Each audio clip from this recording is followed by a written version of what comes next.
Assalamualaikum warahmatullahi wabarakatuh. Tabiun, kembali berjumpa dengan saya di Bincang Ahmadi. Masih edisi khusus Sumpah Pemuda, ya, bersama dengan dua pemuda berprestasi Lampung Barat. Berprestasi masih mengusung tema tentang pemuda hebat yang berkarya.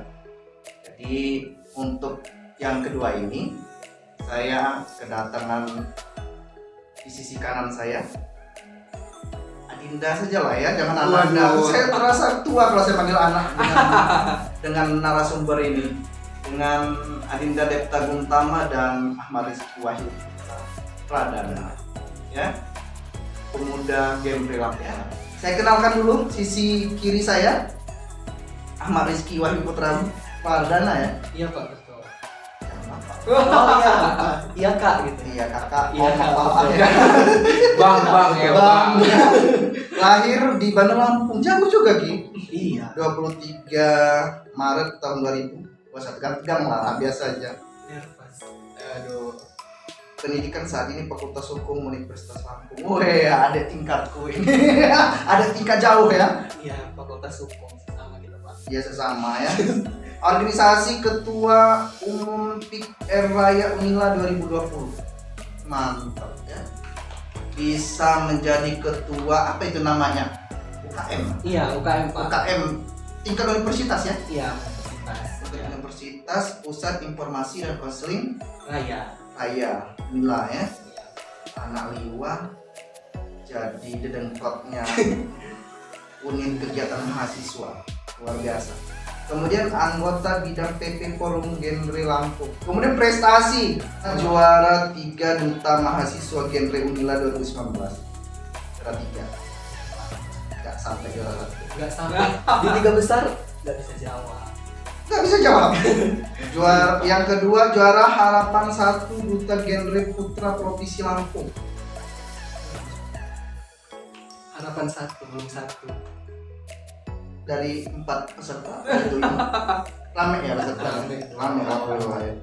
Kemudian peserta Indonesia yang Leader Summit 2019. Yang keempat, Social Project terbaik berkelompok ya. Iya. Dalam ajang duta genre Lampung. Ini pengenalan untuk pemuda genre Lampung Barat yang pertama. Yang kedua, yang agak lebih besar dari kami berdua lagi. Namanya Depta Guntama. Lahir di Liwa. 10 Mei 1990. Saat ini Fakultas Psikologi Universitas Diponegoro, Jawa Tengah. Jawa Tengah. Luar biasa, ini kampus idaman saya. Waduh. Organisasinya juga banyak. Saya dikirimin CV sama Kak Deptanya, luar biasa panjang. Jadi saya bingung milihnya yang mana ini ya. Yang pertama, Bendahara UKM Peduli Sosial Universitas Diponegoro.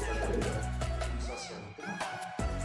Jadi kalau UKM kita itu berbasisnya sama seperti namanya ya gitu. Jadi berbasis sosial. Jadi kita di sana belajar tentang isu-isu sosial yang ada di Indonesia khususnya gitu. Yang terutama di Jawa Tengah sih ya Pak gitu, karena kita kan basisnya di Jawa Tengah gitu. Jadi karena di dalam UKM itu kan ada berbagai macam divisinya gitu. Ada yang tentang, jadi isu sosial itu kan gak hanya tentang satu bidang gitu. Jadi ada banyak bidang gitu. Nah, ada beberapa bidang yang salah satunya adalah lingkungan alam, kemudian pendidikan.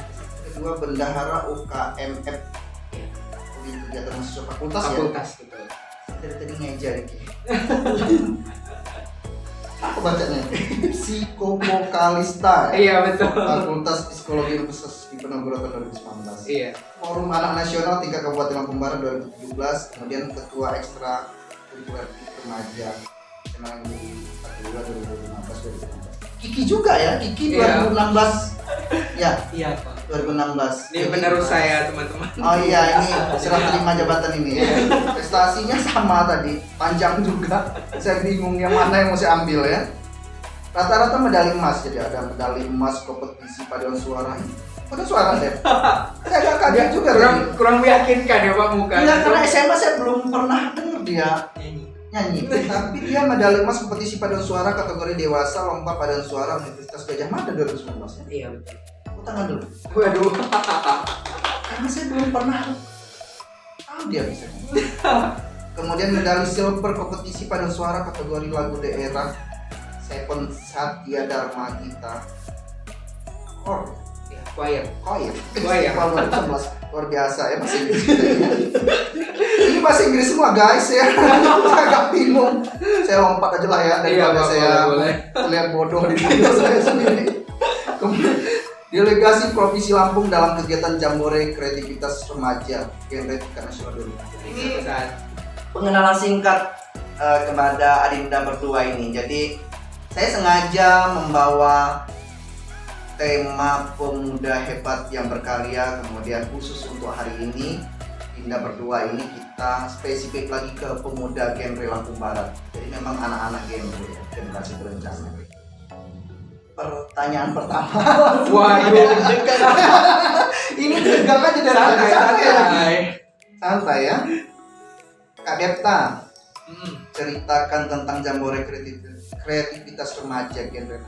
Untuk Jambore Kreativitas Remaja Genre itu merupakan satu program dari BKKBN Pusat Republik Indonesia. Itu dalam rangka sebenarnya lebih kepada, bisa kita bilang itu kalau bahasa ininya itu silaturahmi gitu ya, antar provinsi yang ada di seluruh Indonesia gitu. Nah, jadi peserta dari Jambore itu merupakan duta genre provinsi gitu. Kemudian biasanya ketua PIK dari daerah di provinsi tersebut gitu. Jadi kebetulan waktu di tahun saya itu saya mengikuti Jambore Kreativitas Remaja itu di tahun 2016 ya 2016 itu pada saat saya kelas 3 SMA. Kebetulan untuk Provinsi Lampung sendiri di tahun itu hanya mengirimkan 3 perwakilan. Yang pertama itu perwakilan dari siswa, kemudian yang kedua perwakilan dari mahasiswa, dan yang ketiga itu perwakilan dari masyarakat gitu. Jadi ada 3 unsur di sana gitu dari Provinsi Lampung. Dari tadi nyebut PIK Remaja. Kak Depta juga ketua PIK Remaja SMA 1 Liwa. Iya. Kak Kiki juga begitu gitu kan. PIK Remaja itu masih ingat nggak pengertiannya? Ki jelasin dulu Ki. Di depan sebagai ketua PIK R Raya Unila. Ya, jadi PIK Remaja itu organisasi apa? Jadi itu pusat informasi dan konseling. Itu tentunya kita memberikan informasi-informasi dan konseling kepada remaja. Jadi PIK itu sebuah wadah nih untuk menyebarkan yang namanya genre. Nah, jadi tujuan kita itu sasarannya remaja. Jadi dia dari remaja, oleh remaja, dan untuk remaja. Gitu ya. Jadi kalau remaja curhat, remaja punya problem ke Kak Kiki. Iya, memang selalu sebenarnya. Alhamdulillah masih ingat lah ya. Alhamdulillah sih Pak. Oke, untuk Kak Kiki lagi.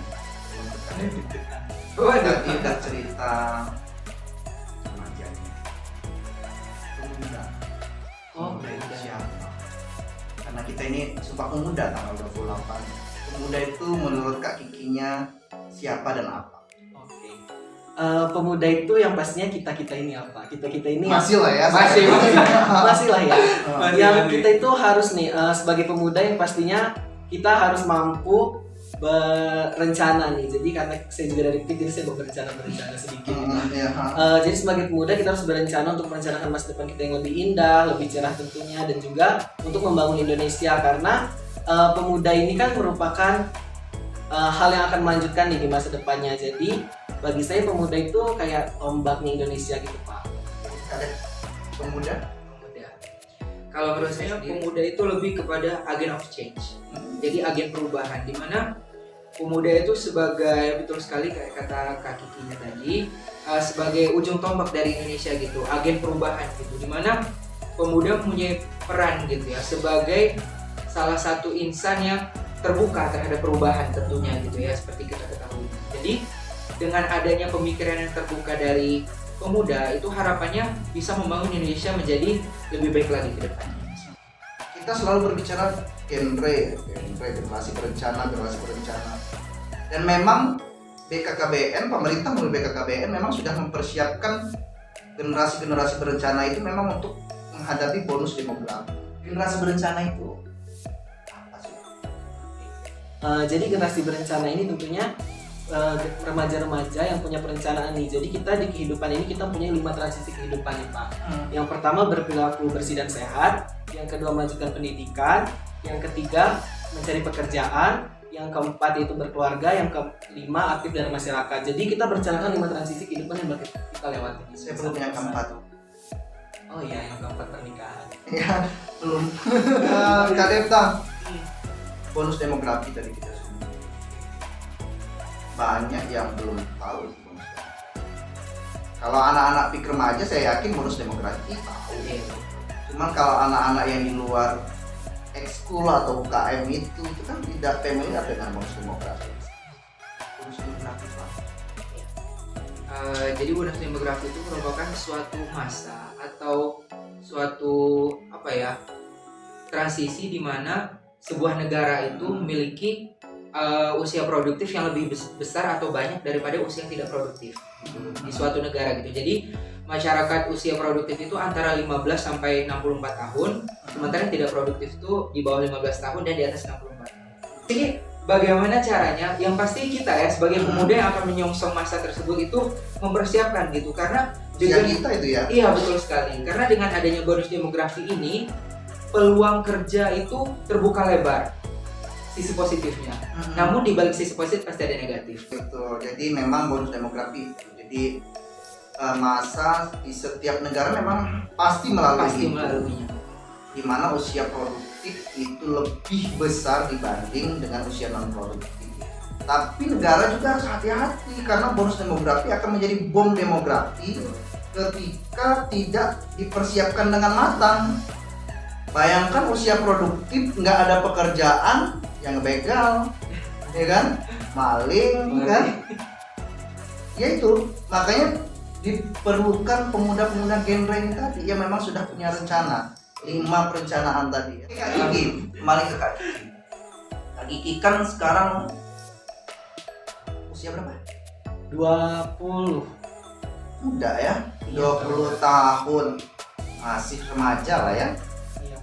Masih kerja ketua umum lah ya tadi. Jadi gini Kak Kiki, tidak dipungkiri kan kenakalan remaja sangat banyak ya, sangat banyak. Walaupun insya Allah di Lampung Barat bisa ditekan ya, tapi tidak pula kita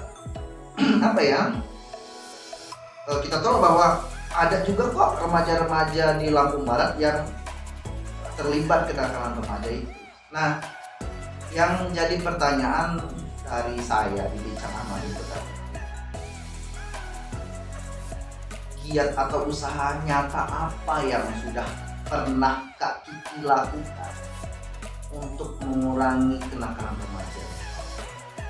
Jadi kalau usaha yang kita lakukan untuk mengurangi kenakalan remaja, yang pasti kita sosialisasi itu udah pernah ya Pak. Jadi kita udah pernah sosialisasi bahkan bukan cuma di remaja tapi ke orang tuanya lagi, karena yang dimana pasti keluarga itu kan merupakan yang bisa mencegah pertama gitu dari kenakalan remaja. Jadi selain ke remaja kita juga bisa sosialisasi ke orang tuanya. Selain itu juga kita melakukan pendekatan ke remaja-remaja yang kalau kita lihat dia memang udah sedikit agak menyimpang, kita bisa lakukan pendekatan. Jadi kalau kita udah deket nih kita bisa lebih gampang nih. Karena kalau misalkan kita bicara ke orang yang kita kurang dekat, kita takutnya di dalam pikirannya kayak apa sih, sok menggurui, sok mengajari seperti itu. Jadi kalau tindakan nyatanya sih kita baru sosialisasi, melakukan pendekatan, dan tentunya karena sekarang di corona ini melalui media sosial, jadi kita kasih tahu dampak-dampak dari kenakalan remaja.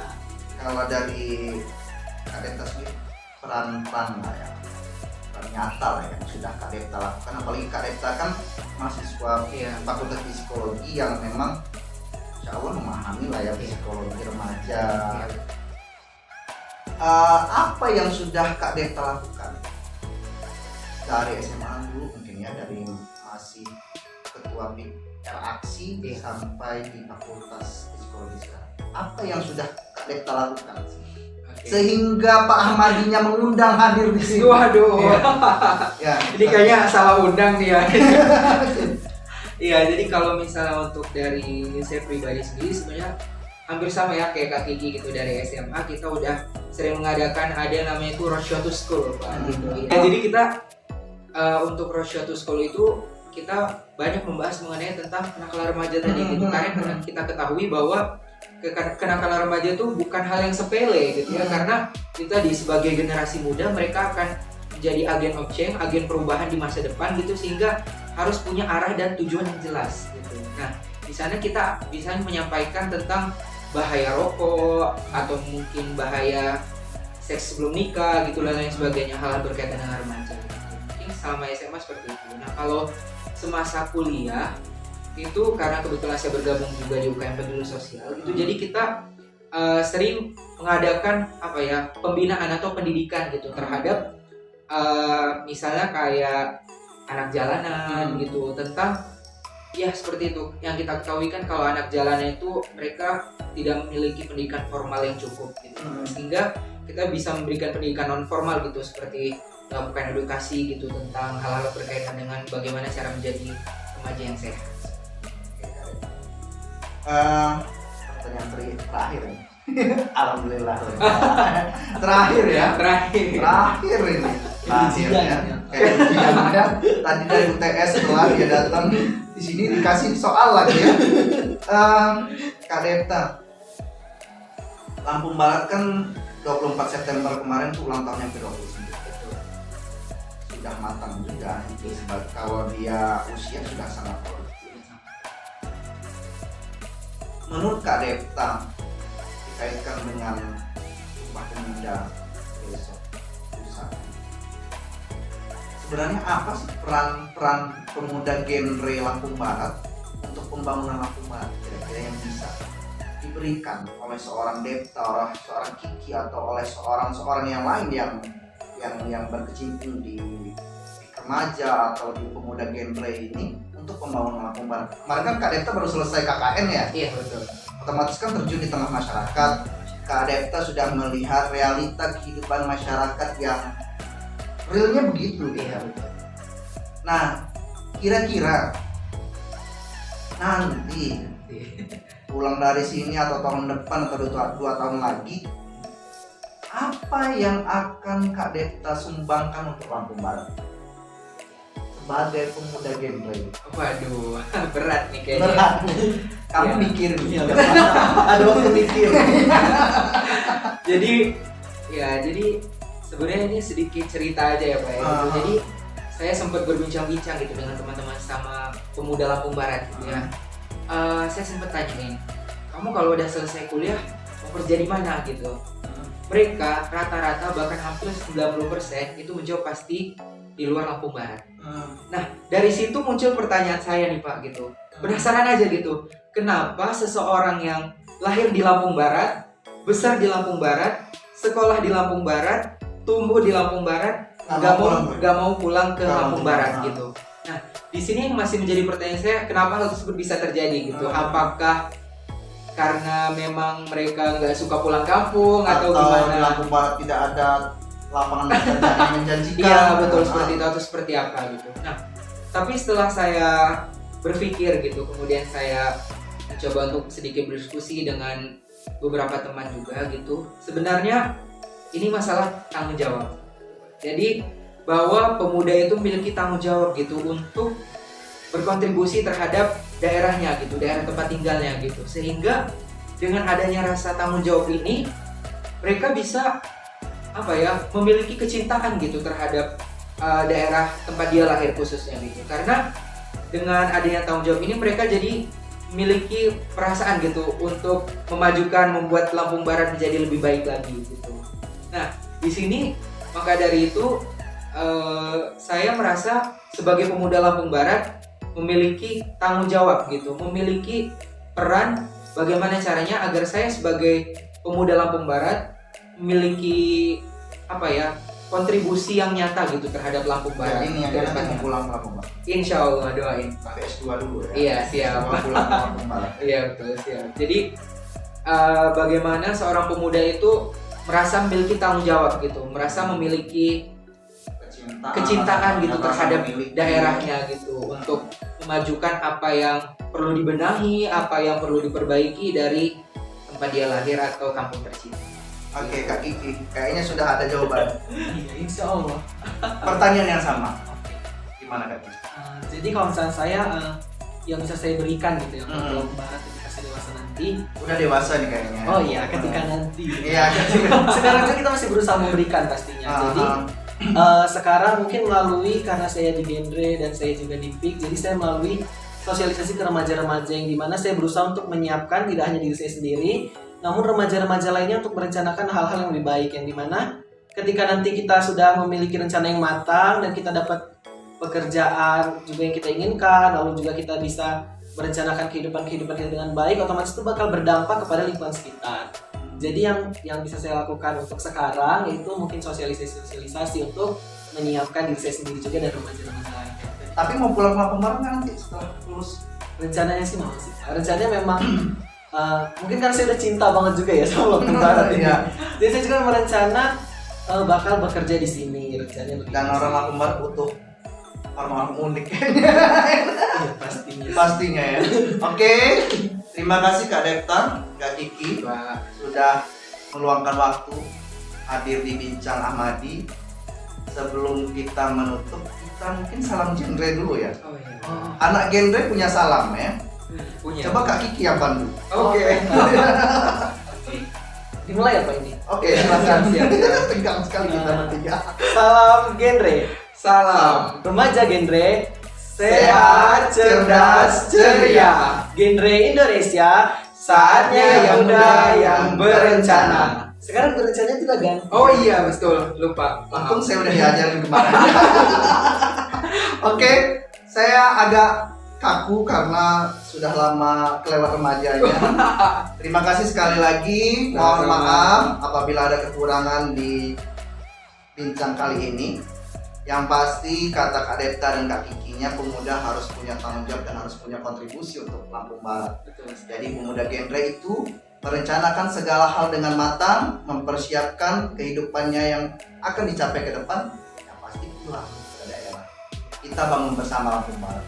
Oke, itu semangat pemuda yang harus kita tanamkan di diri kita masing-masing.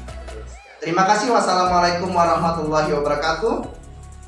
Tabi pun.